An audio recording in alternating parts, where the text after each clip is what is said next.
Hello বন্ধুরা, আজকে ডিলের product আনবক্সিংয়ে আপনাদেরকে আরও একবার স্বাগতম। আজকে যে প্রোডাক্টটি দেখতে পাচ্ছেন সেটি খুবই সুন্দর এবং চমৎকার একটি প্রোডাক্টটি হচ্ছে সুইম অ্যান্টিফ্লগ গগলস।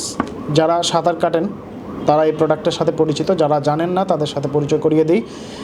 সাঁতার কাটার সময় চোখে যাতে পানি না ঢুকে, চোখ লাল না হয়ে যায় এই জন্য, অথবা পানির নিচে আপনি যদি স্বাচ্ছন্দ্যে সাঁতার কাটতে চান, পানির উপরে বা পানির নিচে আপনি চাচ্ছেন যে আপনার চোখে পানির কোনো স্পর্শই না করুক, সেক্ষেত্রে এই গ্লাভসটি ইউজ করতে পারবেন।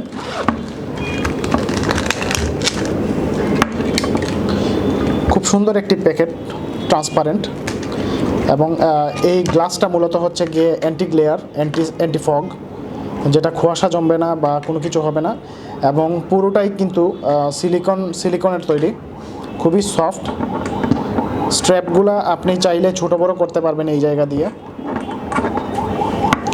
এবং এই জায়গার যে সিলিকন কাপ যে দুইটা দেয়া আছে, এই দুইটা কাপ এমনভাবে চোখের চারপাশে লেগে থাকবে যা কোনো ধরনের বাতাস ভিতরের দিকে ফ্লো করবে না, ভিতরে ইন হবে না, বা ভিতরের বাতাস বাইরে বের হবে না, যার কারণে আপনার চোখ থাকবে ফুললি নিরাপদ। অনেক সময় সুইমিং পুলে ক্লোরিন ব্যবহারের কারণে হয় কি যে অনেকক্ষণ সাঁতার কাটার পর চোখ লাল টকটকে হয়ে যায়।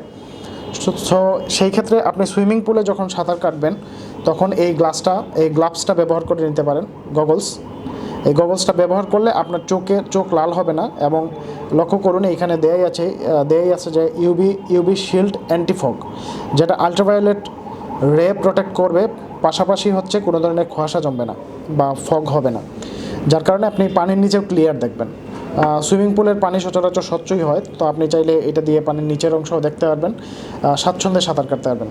তো বন্ধুরা, আরেকটা জিনিস লক্ষ্য করুন, এটার সাথে আরও দুটি জিনিস দেওয়া আছে, যে চোখ তো প্রোটেক্ট করলেনই, কানটা কীভাবে প্রোটেক্ট করবেন, সেক্ষেত্রে দুটোই ইয়ারবাড দেওয়া আছে, যেটা জাস্ট এটাও সিলিকনের তৈরি, জাস্ট এই পার্টটা থেকে বিচ্ছিন্ন করে নিতে হবে, বিচ্ছিন্ন করে নিয়ে কানের দুই পাশে দুটা ঢুকিয়ে দিতে হবে, তাহলে আপনার কানেও আর পানি ঢুকলো না। এখন কান এবং চোখ দুটাই নিরাপদ থাকলো। সো বন্ধুরা, এই ছিল আমাদের আজকের প্রোডাক্ট। পরবর্তী প্রোডাক্ট আনবক্সিং দেখার আমন্ত্রণ রইল। ধন্যবাদ।